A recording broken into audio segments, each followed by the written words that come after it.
Quiero que vayan conmigo al capítulo 12 del Evangelio de Mateo. Capítulo 12 del Evangelio de Mateo, versículo 38. Comenzamos. Algunos de los fariseos y de los maestros de la ley le dijeron: Maestro, queremos ver alguna señal milagrosa tuya. Jesús les contestó: Esta generación malvada y adúltera pide una señal milagrosa, pero no se le dará más señal que la del profeta Jonás. Porque así como Jonás estuvo 3 días y 3 noches en el vientre del gran pez, también el Hijo del Hombre estará 3 días y 3 noches en las entrañas de la tierra. Los habitantes de Nínive se levantarán en el juicio contra esta generación y la condenarán, porque ellos se arrepintieron con la predicación de Jonás. Y aquí tienen a uno más grande que Jonás. En este pasaje, que se refiere al pequeño libro de Jonás, solo hay 4 capítulos en ese libro. Es uno de los libros más controversiales en la Biblia, pero también es uno de los más emocionantes e interesantes libros en la Biblia. Y lo lees de principio a fin y está lleno de emoción, pero también lleno del Evangelio. Él estaba apuntando al Evangelio, cuando Cristo vendría y moriría en la cruz, y pasaría 3 días y 3 noches en la tumba, y resucitaría de entre los muertos. Estábamos en Florida, después de que Andrew los golpeó. Fuimos a South Dade. Hicimos un servicio llamado el Servicio de la Esperanza para las personas ahí. Jesse Jackson estaba ahí. Él llegó y se sentó en la plataforma e hizo una oración. El gobernador del estado nos había invitado. Y vimos una devastación como nunca habíamos visto en ninguna parte. No creo que ni en Hiroshima o Nagasaki en Japón hubieran sufrido peor que lo que ves hoy en el sur de Florida. Pero parece que muchas tormentas y huracanes vendrán este año, y otros se formarán en otros lugares. Luego leemos sobre Guam y la tormenta que golpeó a Francia y a Gran Bretaña hace solo 3 o 4 días, que dejó una devastación terrible en el sur de Francia. Y aquí, estos fariseos y saduceos y líderes religiosos estaban escuchando a Jesús y le pedían una señal. Dijeron: Señor, danos una señal. ¿Qué clase de señal nos darás de que tú eres en realidad el Hijo de Dios? Haces esos milagros, pero danos una señal real. Y Jesús dijo: son una generación malvada y adúltera, y están buscando una señal y quieren un espectáculo que pruebe que soy el Hijo de Dios. Pero la única señal que tendrán, la tendrán leyendo el libro de Jonás. Hace años, una historia de primera plana en un periódico decía que un tiburón de 2 toneladas había sido atrapado por un australiano. Tal vez fue Cocodrilo Dundee. Y también en Australia, un hombre fue perseguido por un cocodrilo asesino que lo atrapó y lo cortó en 8 pedazos. Hicimos una película en Australia hace tiempo llamada The Shadow of the Boomerang. Y había una hermosa jovencita que era la estrella de la película. Y cuando nos fuimos, ella fue a nadar con su novio en una de las playas. Y estaba como a 1 metro del agua disfrutando. Y llegó un tiburón y le arrancó la pierna. Y antes de que consiguieran ayuda, ella murió. Esta ha sido llamada la historia del pez. Pero es más que eso. Es una historia real. Es la historia que Jesús mismo mencionó. Él atestiguó de eso. Hay 300 tipos diferentes de tiburones. Pero la Biblia no dice que Jonás fue tragado por una ballena. Dice que Jonás fue salvado, no destruido, por un gran pez. Y lo creo porque la Biblia lo tiene y Jesús lo autentificó. Con todas las cosas que están pasando en el mundo biológico hoy, las personas tienen mucho menos dificultad en creer los hechos de esta historia que hace 50 años. Dios fue con Jonás. Vivía en la parte norte de Israel. Y las Escrituras dicen en el primer versículo de Jonás: la palabra del Señor vino a Jonás. La palabra del Señor vino a Jonás. Pero a Jonás no le gustó el llamado que le dieron. Dios dijo: quiero que vayas a Nínive, esa gran malvada ciudad. Es la capital del imperio más poderoso en el mundo, y quiero que vayas a predicarles y a predicar arrepentimiento y a decirles que si no se arrepienten, voy a destruirlos. Y a Jonás no le gustó, no quería a los ninivitas, porque los ninivitas llegaban con sus ejércitos y eran personas muy crueles. La historia nos dice que estaban entre las personas más brutales de la historia, y la forma en que trataban a sus prisioneros era algo que no repetiría desde la plataforma. Era tan horrible y tan terrible que Jonás no los quería. De hecho, él los odiaba. Y dijo: no voy a ir, Señor. Él fue a Jope, se compró un boleto y se subió a un barco a Tarsis, que estaba del otro lado de España. Y mientras estuvo en el barco, llegó una tormenta, un huracán les pegó. Y los marineros se asustaron. Creyeron que iban a morir y dijeron: algo anda mal. Comenzaron a orar a sus diferentes dioses. Y el capitán bajó al casco del barco y vio a Jonás acostado ahí durmiendo. Y el capitán se dio cuenta de que algo estaba mal, porque él oyó que Jonás estaba huyendo de su Dios. Y el capitán lo despertó. Y los marineros después echaron la carga. Decidieron que, junto con Jonás, él admitió que él estaba mal. Y dijeron: ¿qué haremos contigo? Él dijo: láncenme por la borda, y cuando caiga por la borda, el mar se calmará. El salmista dijo: ¿a dónde podría alejarme de tu espíritu? ¿A dónde podría huir de tu presencia? Jonás no podía huir de Dios. El diablo siempre tendrá un barco listo cuando una persona quiere huir de Dios. Jonás pensó que había pagado el pasaje, y el capitán del barco pensó lo mismo. Ambos cometieron un error. El pasaje más costoso que se paga es cuando navegas lejos de Dios. Entonces sí pagas un precio. La paga del pecado es la muerte. Cuentan la historia de Aaron Burr, quien estaba en Princeton y fue a una reunión evangelística y tuvo la convicción de pecado por 2 semanas. Y se puso bajo las estrellas una noche y dijo: Dios, no soporto esta convicción que pusiste en mí de mis pecados. Si me dejas en paz, no te molestaré nunca. Y desde esa vez nos dijeron que su alma está muerta. Intentó encontrar algo al final de su vida, pero ya era muy tarde. Esos marineros echaron su carga y cayeron sobre Jonás.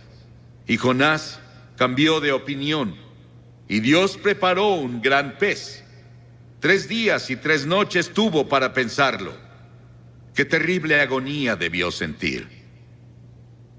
Hay 2 formas de encontrar juicio: resistir e ir más profundo en tu pecado, o volverte a Dios. Pedro caminó sobre el agua y comenzó a mirar alrededor. Quitó sus ojos de Jesús y dijo: Señor, sálvame.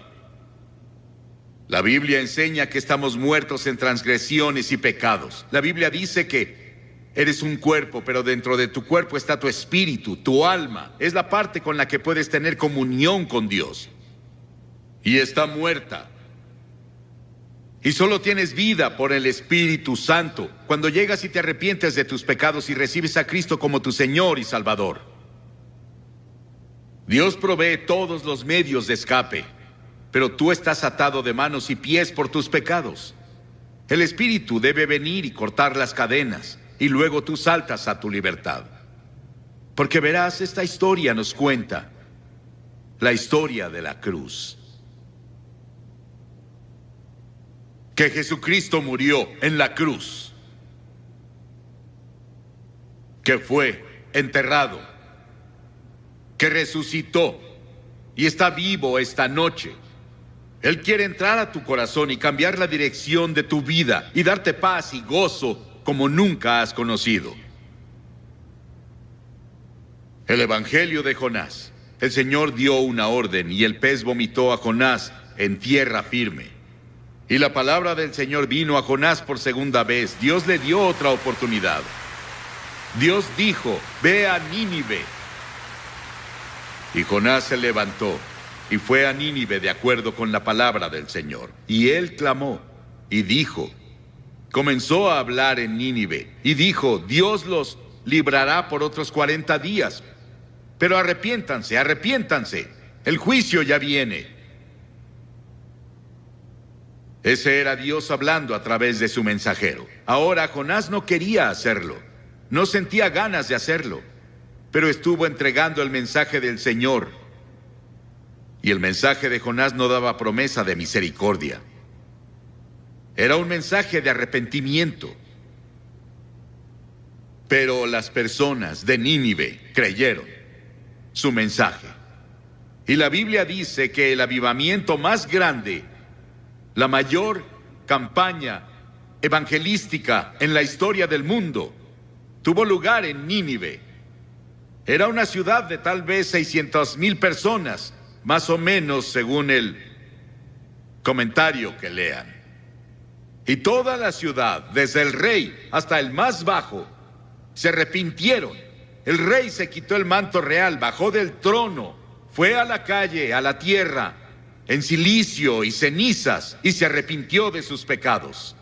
Y Dios tuvo misericordia no solo del rey, sino de las personas, y todas las personas fueron salvadas.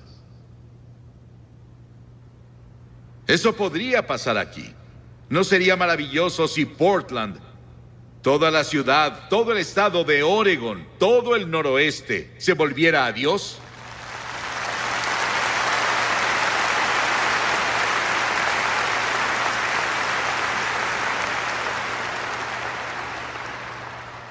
El rey de inmediato proclamó ayuno, y las personas no comieron, no bebieron. Hicieron ayuno y oraron.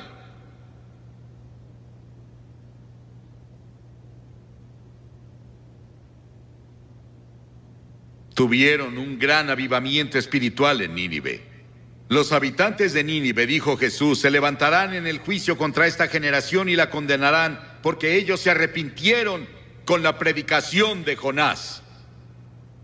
Pero uno más grande que Jonás está aquí. Si ellos se arrepintieron con la predicación de Jonás, ¿cuánto más debieron arrepentirse cuando oyeron el Evangelio de Cristo? Dios nos está advirtiendo ahora con la enfermedad del SIDA, con los huracanes y terremotos, con la violencia y todo tipo de problemas que ahora están afectando a todo el mundo, nuestros problemas económicos. Todas esas cosas Dios las está usando para hablarnos. Y si no nos arrepentimos y nos volvemos a Él, el juicio vendrá. En Génesis 6, hablando de los días de Noé, las Escrituras dicen: no contenderá mi espíritu con el hombre para siempre, serán sus días 120 años. Dios dijo: les daré 120 años para que se arrepientan. Si no se arrepienten, van a ser destruidos. Al final, cuando Noé estaba listo para entrar al arca, dijo Dios: les daré 7 días más. Y ya.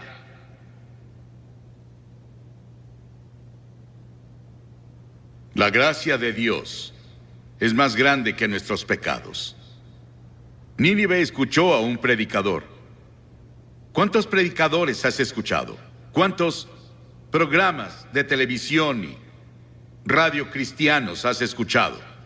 ¿En cuántos servicios de iglesia has estado? ¿Cuántas Biblias tienes en tu casa? Nínive solo tuvo una advertencia, un solo servicio, y toda la ciudad se volvió a Dios.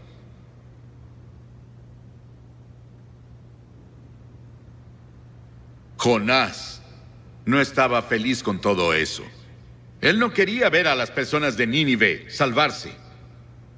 Jonás tuvo un momento de debilidad. No era necesariamente un hombre débil, pero un momento de debilidad no prueba que fuese un hombre débil. Muchos tenemos momentos de debilidad.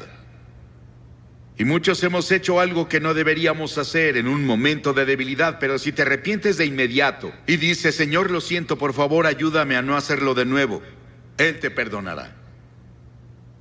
Y Jonás fue al este de la ciudad y se dedicó a sacar su camper y descansar, solo mirando la ciudad desde... Él se encontraba en las montañas. Quería ver qué pasaba con las personas. Él quería ver si ese avivamiento duraba. Él quería ver si su campaña evangelística duraba.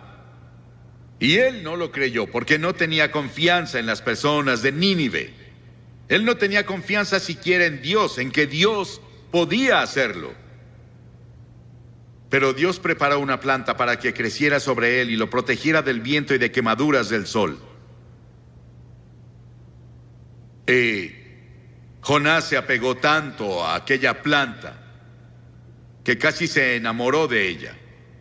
Él amaba a la planta que lo protegía más que a Dios. Y Dios dijo, si amas tanto a la planta en la que no gastaste tiempo ni trabajo, entonces ¿por qué no entiendes mi amor hacia Nínive, que yo planté, que le he dado años de atención y en los que he trabajado con amor eterno?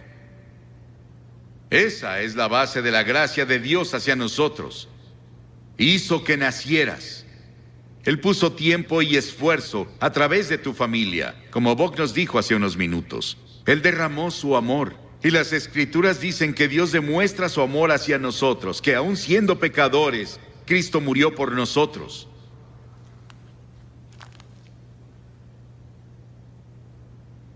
Las cosas que obtenemos de este libro de Jonás. Dios se preocupa por ti. Dios es poderoso y puede usar las fuerzas de la naturaleza para despertarte y llevarte al reino. En Año Nuevo, en 1929, Georgia Tech enfrentó a la Universidad de California en el Tazón de las Rosas. En el juego, un jugador interceptó un pase, pero se confundió y corrió en la dirección opuesta. Un compañero lo tacleó, justo antes de que anotara un touchdown contra su propio equipo. En el medio tiempo, todos los jugadores fueron a los vestidores y se sentaron preguntándose qué diría el entrenador. Ese joven se sentó solo, se puso una toalla sobre su cabeza y lloró como bebé. Cuando el equipo iba a volver al campo para la segunda mitad, el entrenador lo sorprendió cuando anunció que los mismos jugadores que iniciaron la primera mitad iniciarían la segunda. Todos los jugadores dejaron los vestidores, salvo este joven. Él no se movió. El entrenador miró y lo llamó de nuevo, y vio que sus mejillas estaban mojadas con grandes lágrimas de hombre. Y dijo, entrenador, no puedo hacerlo. Lo arruiné. He arruinado y deshonrado a la Universidad de California. Me arruiné yo mismo. No podría enfrentar la multitud en el estadio de nuevo. El entrenador puso su mano sobre su hombro y dijo, Roy, levántate y regresa. Este juego solo va a la mitad. Cuando leí la historia dentro de mí, dije, ¿qué entrenador? Cuando leí la historia de Jonás y leo la historia de miles como él, digo, ¿qué Dios? Que me da una segunda oportunidad. Y a algunos les está dando otra oportunidad esta noche para darle tu corazón y tu vida a Cristo y asegurarte que si mueres te irás al cielo. Voy a pedirte que te levantes de tu asiento ahora y vengas a pararte frente a esta plataforma y digas al venir, abro mi corazón y le doy mi vida a Cristo.